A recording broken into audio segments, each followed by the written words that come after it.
Líderes que enseñan, líderes que enseñan. Bueno, hoy con otro invitado muy especial, Hernán Acero Suárez, periodista cultural, comunicador social y gestor cultural. Le cuento, apreciado Hernán, que este programa que se llama Líderes que enseñan, lo que busca es un diálogo fluido, un diálogo sin inconvenientes, un diálogo que acompaña al oyente, pero que le deja enseñanzas. Entonces, la verdad es que le agradezco profundamente que estén Líderes que enseñan. Muchísimas gracias. Y preséntese un poco para los oyentes de Radio Red, de RCN, sobre los principales apartes de su hoja de vida. Bienvenido a Líderes que enseñan. Germán, muchísimas gracias. Pues estar aquí es un verdadero placer. La radio ha sido y será por siempre el medio en el que por el que estaremos trabajando y en el que estaremos trabajando, indudablemente. Y como tú lo acabas de anotar al presentarme, pues esa dedicación al periodismo me ha llevado a involucrarme muchísimo con el periodismo cultural, especialmente, sin dejar de lado otros tópicos del periodismo, como el investigativo, por ejemplo.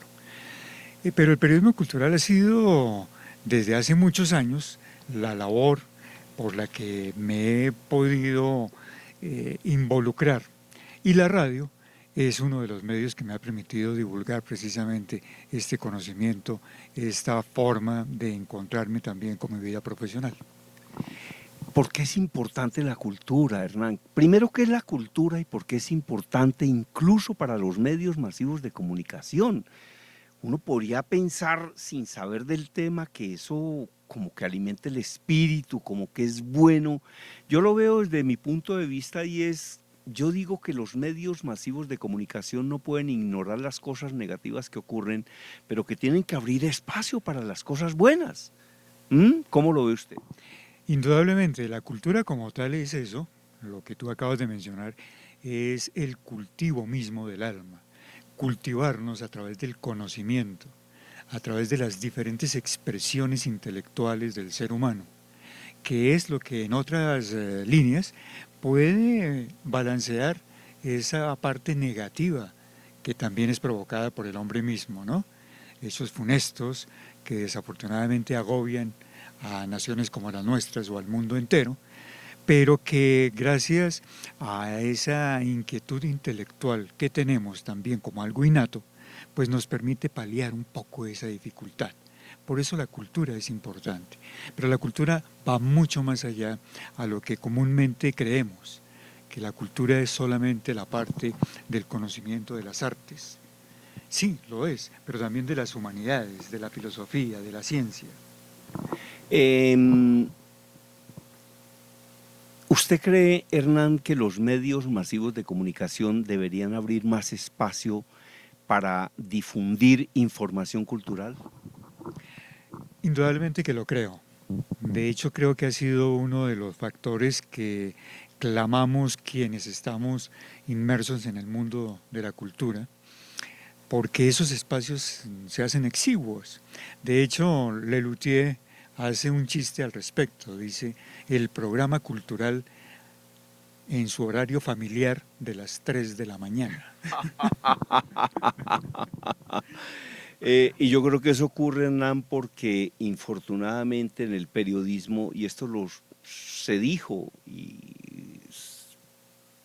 se supo desde hace muchísimo tiempo, es que se dice que lo bueno no es noticia y lo bueno tiene que ser noticia. Y la cultura es buena. Entonces hay esos manuales de periodismo, esos que uno leía cuando estaba comenzando en esto, donde por ejemplo decía, si un perro muerde a un hombre no es noticia, en cambio si un hombre muerde a un perro sí es noticia. El enfoque infortunadamente en muchísimos espacios noticiosos es hacia la tragedia, los muertos, los heridos, las bombas, las explosiones, gravísimo eso. Yo decía en alguna conferencia en una universidad frente a periodistas, ¿cuándo van los periodistas a la Universidad Nacional? Cuando hay pelea, cuando incendian carros, cuando está el ESMAD, cuando hay enfrentamientos, cuando hay bombas Molotov, etcétera, etcétera, etcétera. Ahí van los periodistas. La pregunta es, ¿y por qué no van a veces también a entrevistar a uno de los 1.500 científicos que hay trabajando en la Universidad Nacional? A ver, ¿en qué están investigando? ¿Qué está haciendo el doctor Hidrobo? ¿Qué están haciendo en investigación de plantas, de animales, de ganadería, de agricultura, etcétera? Así es, hay muchos espacios culturales, como bien lo acabo de decir, que amplían perfectamente la intelectualidad del hombre, la inteligencia del hombre, que es mucho más importante que la intelectualidad, porque también es otro de los peligros en los que nos hemos visto abocados. La intelectualidad nos ha llevado también a mucha confusión, muchas preguntas, muchas respuestas, muchas. Pero la inteligencia como tal debe seguir siendo alimentada precisamente a través de estas investigaciones científicas. La misma exploración de la antropología, ¿no? De la antropología social, por ejemplo, que nos permita encontrarnos a nosotros como seres humanos que están abocados a una evolución, ¿sí?, permanente. Pero nos hemos olvidado de todo eso, precisamente por estar absortos en la cotidianidad y mucho más con la tragedia, mucho más. Sí. Uno, por supuesto que nunca podrá decir nombres, pero yo recuerdo un locutor de una emisora que a través del vídeo le decía al coordinador de noticias, le levantaba las manos como un político y le decía, ¡sangre! ¡Sangre! ¡Sangre! Yo decía, ¿qué está pidiendo este señor? No, que él necesita noticias de sangre, porque eso era lo que le mantenía la sintonía, realmente increíble. Eso es increíble. Yo también tuve que pasar por un momento como esos, en donde por aspectos fundamentales, o mejor, externos a mi vida profesional, estuve al frente de un noticiero. Y el director mismo me decía, eso no vende, si no tiene sangre no vende. Entonces colgaba la noticia o la dejábamos para el final de la emisión de noticiero. ¿Qué es lo que le pasa a los periodistas culturales en las emisoras, no? Que esas pobres periodistas culturales que uno debería ver con tanto afecto y con tanto respeto, que a lo mejor sus padres tuvieron una gran inclinación por la cultura, pero llegan con sus noticitas culturales y los jefes de redacción desconocen eso. Es como si eso no tuviera la más mínima importancia.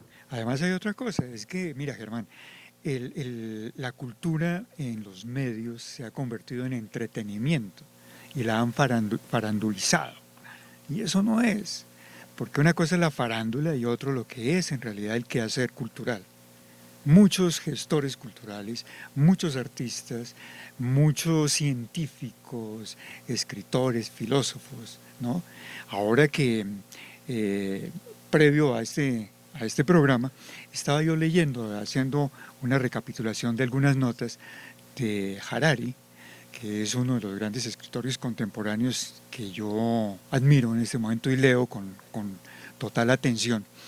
Y habla precisamente de eso, cómo la revolución de la ignorancia nos ha llevado ahora, en la revolución industrial, a olvidarnos completamente de lo que somos.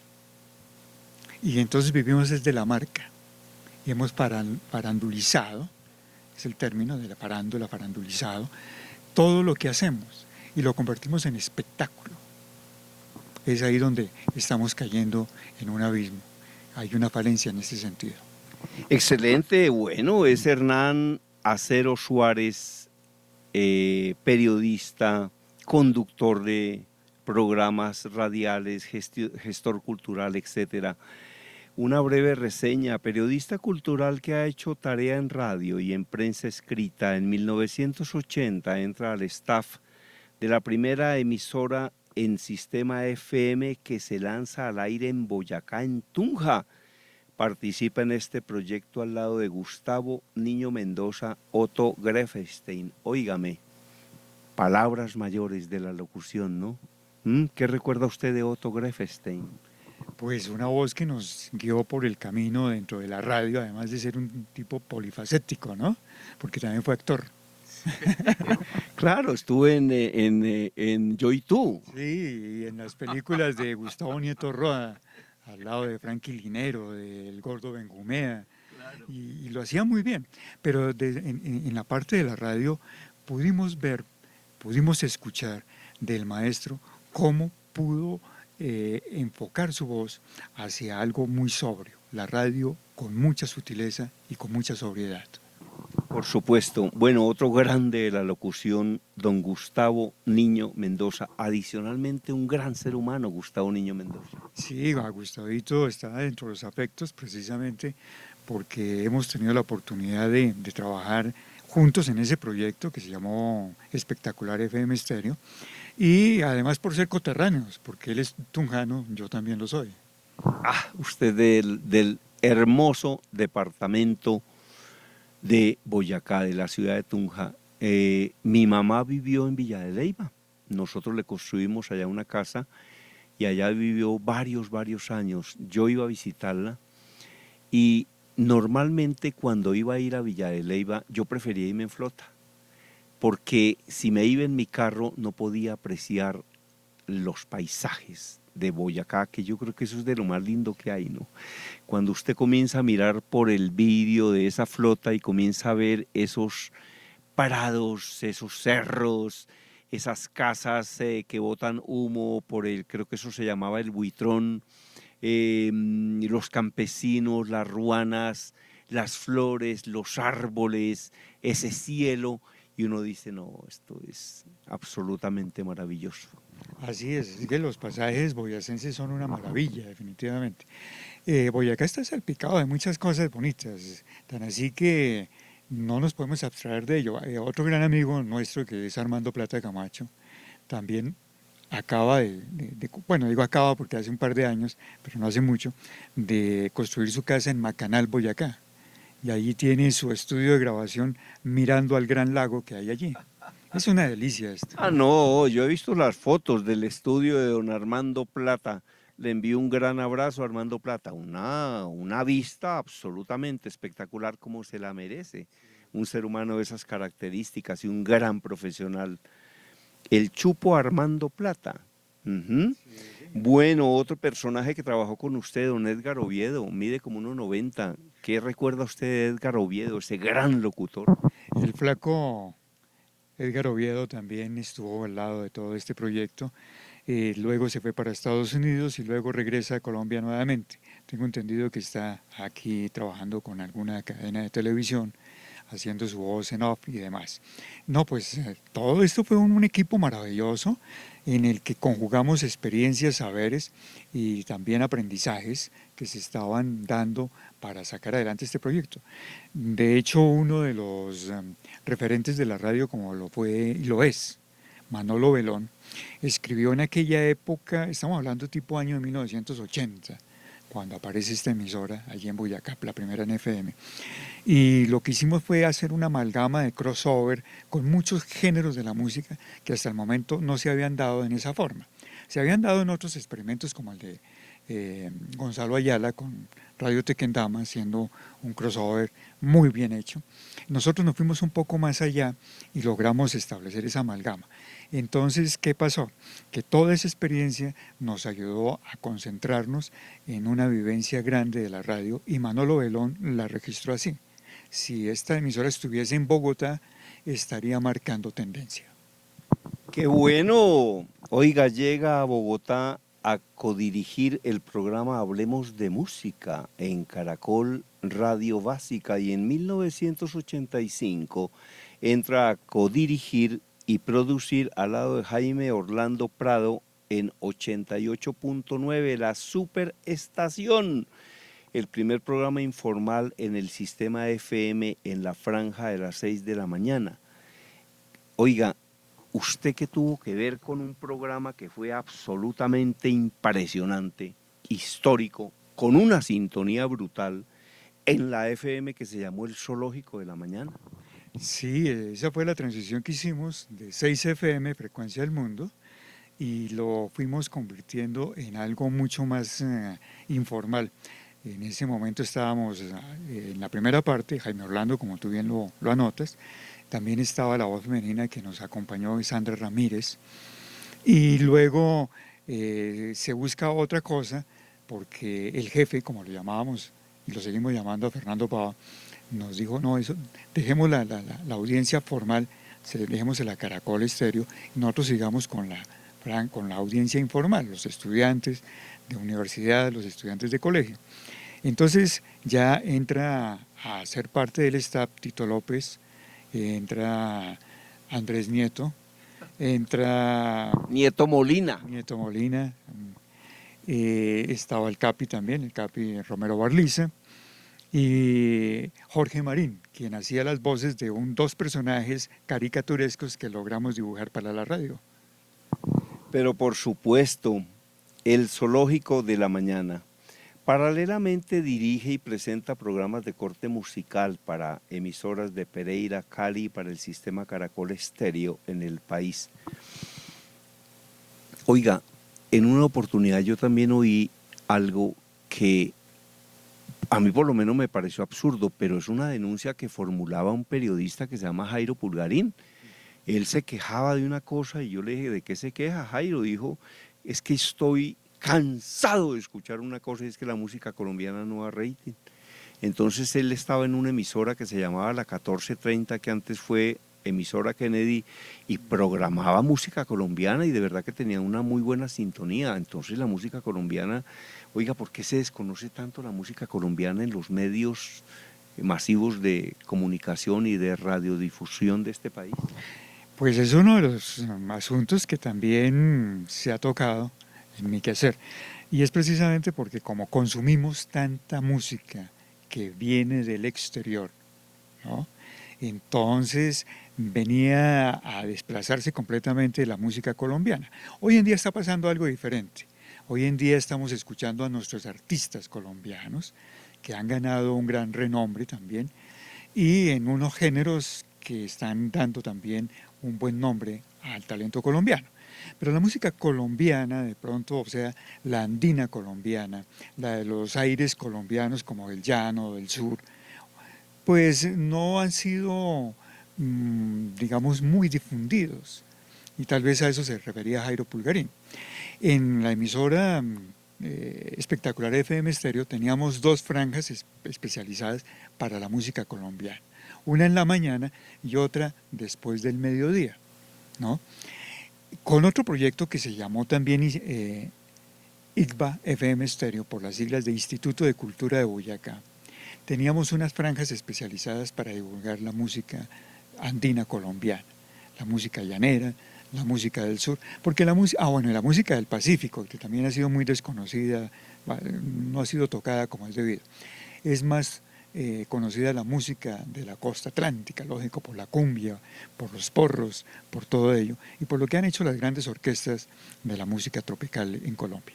Ahora, en los últimos años, digamos que ha tenido usted no ha perdido nunca la vinculación con la radio, pero adicionalmente se dedica a otras actividades como relacionista, como gestor cultural, incluso he estado en un par de oportunidades en un restaurante de comida italiana. ¿Cómo es esa historia? ¿Cómo mezcla usted la gastronomía, el vino, el arte?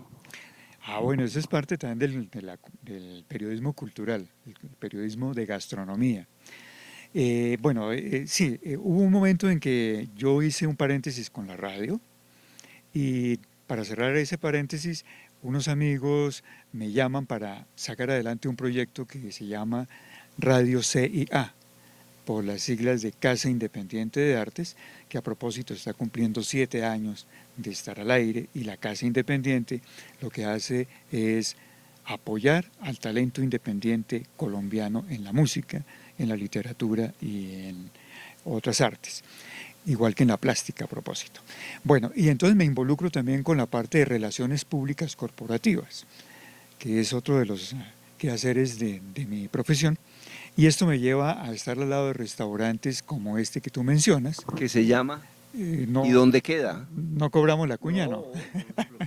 Bueno, este es el Ristorante di Pasta, que es un restaurante que está en este momento impulsando un estilo de comida de pasta rápida y se está conjugando con catas de vino, con el maridaje y el vino especialmente de Italia, sí, pero sin desconocer los vinos de otras regiones. Germán nos acompañó en una de estas catas donde pudimos combinar la comida francesa con el vino francés e incluso con un vino argentino, y fue muy emocionante. Entonces es por eso que también me involucro con lo que es la parte del periodismo gastronómico y las relaciones públicas corporativas. Es una mezcla también como extraña, pero me ha sido eficiente, eficaz. Ya, ¿se hace vino en Colombia? ¿Se hace buen vino en Colombia? Porque lo que uno sabe es que se hace una excelente cerveza, que se hacen buenos aguardientes, que se hace buen ron, pero también sí hay buen vino en Colombia o no lo hay. Bueno, hay una connotación de terroir, o sea, de tierra, de clima, de sol, que no permite que las cepas crezcan en cualquier lugar. Tienen que estar específicamente en unos paralelos que permiten que la vid crezca como tal. Pero en Colombia se han hecho varios intentos. Uno, los Grajales, la marca Grajales, que lo hizo en el Valle, resultó con una uva no de muy buena calidad, pero el vino que se producía era de gama media, digamos. Ahora, curiosamente, volvemos a Villa de Leyva. En Villa de Leyva hay viñedos que tienen, con un esfuerzo grande, una producción de vino de excelente calidad. Y en la otra zona, curiosamente también en Boyacá, que es en Punta Larga, está el otro viñedo del Marqués de Punta Larga. Son vinos excelsos que los hacen muy costosos, indudablemente, para el consumo, digamos, popular masivo, ¿no? Pero que están en vitrina por haber sido además premiados en concursos internacionales europeos especialmente, por la calidad alcanzada de estos viñedos en Boyacá. Ya. Ahora, cuando uno va, por ejemplo, a Italia, por ejemplo, a Milano, Bérgamo, a Roma, o está en Italia, uno pide una comida y esa comida o un almuerzo y siempre se la dan acompañadas con vino, y hasta donde tengo entendido es más cara la Coca-Cola que el vino. Entonces, y hay países donde la cultura del vino es muy, muy marcada. Por ejemplo, en Argentina, en Chile, se consume mucho vino. En Colombia no, en Colombia se consume menos, pero tengo entendido que se está despertando como una curiosidad por el tema del vino. Así es, Germán. La cultura del vino, que es precisamente otra gran cultura, un mundo maravilloso y fascinante conocer sobre esto del vino, porque no solamente son las regiones, los países productores, sino también los sabores que despliega un vino en especial. Así sea un tinto, tiene muchas variedades de sabores, la misma variedad de las uvas, el blanco igual, los espumosos igual. En Colombia está empezando a abrirse a esa cultura del vino. Entonces, por eso ha sido tan fascinante lo que está pasando con lo que estamos haciendo. Encontrarnos con las catas, encontrarnos con las personas que van ávidas de conocimiento para explorar en su paladar esos sabores del vino y la comida, que es lo que hace que el maridaje funcione. Porque en cada comida, además que hay que anotar una cosa, el vino no es un licor, el vino es un alimento. Lógicamente que todo exceso pues produce dolor de cabeza. A mí me decía una persona en París, un artista, me decía, es colombiano, pero vive hace mucho tiempo en París, me decía, mira Germán, la diferencia es que aquí en Francia nosotros consumimos vino para pasar con la comida, en Colombia se lo consumen es para emborracharse. Eso me decía, ¿no? Eso me decía. ¿Cuál es la gracia del vino? Porque es que es bueno consumir vino. La gracia del vino está precisamente en cómo consentirlo en el paladar. Si tú pudiste encontrarnos en esa experiencia que tuvimos en la cata, vamos desde destapar la botella hasta llevar la nariz y luego llevar la boca, y en boca paladearla. No es pasarse el sorbo de una vez, sino pasearla por todo el paladar, ¿no? Consentirlo.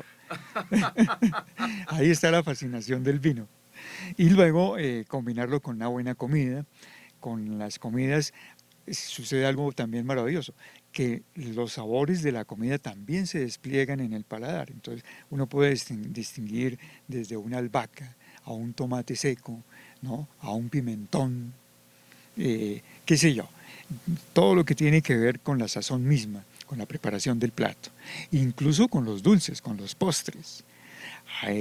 Tomar un jerez con un postre, la la, como dirían los franceses. Ahora es importante de todas maneras aprender sobre eso porque lo disfruta uno mucho más, ¿no? Cuando uno sabe. Al que le sabe le gusta, pero al que entiende también le gusta. Eso es acá hay un comentarista deportivo muy importante que se llama Carlos Antonio Vélez, y yo lo he oído en los últimos años porque va al final de la Champions, que es el torneo de la orejona más importante del mundo. Todo el mundo quiere ganar eso. Los equipos, eso es para equipos europeos. Y él va a todas las finales. A la final va. Yo lo he escuchado como en 8 finales, va. Entonces yo digo, una persona que sabe tanto de ese deporte tiene que disfrutar muchísimo un partido que es una final, ¿no? Entonces, excelente. Oiga, Hernán, definitivamente uno se podría quedar hablando con usted durante horas y horas, pero se nos ha agotado el tiempo. Esperamos que en otra oportunidad regrese por acá a Líderes que Enseñan. ¿Qué quería decir que no le hayamos preguntado? Y despídase de los oyentes. Pues muchísimas gracias, Germán, por estar atento a este quehacer y haberme invitado a esto que se llama Líderes, que hace que uno se sienta pues en casa, porque la gestión en el periodismo es eso, liderar procesos al mismo tiempo. El periodismo no se queda solamente en repetir, en replicar. El periodismo ahora va mucho más allá, va a la investigación, pero también a la gestión. Y columnista de la revista Momentos, de nuestra amiga María Cristina. También. De hecho, tú me preguntas. María Cristina Guerrero, a quien le enviamos un gran abrazo. Con María Cristina Guerrero Santa Cruz hemos hecho un buen equipo. María Cristina es una periodista connotada, acaba de recibir el premio a mujer destacada en Colombia. Entonces, pues nos llena de orgullo estar con ella también. Y ahí es donde escribimos de música, que es lo que me apasiona. Por eso el estar en la radio no solamente me lleva a hablar de temas culturales, sino a no desprenderme de la música, que es una de las aficiones mías. Excelente, era Hernán Acero Suárez. Esto es Líderes que Enseñan. Mi correo electrónico conferencista@hotmail.com. Estos programas están siendo ubicados en mi página web www.germandiazosacapacitaciones.com.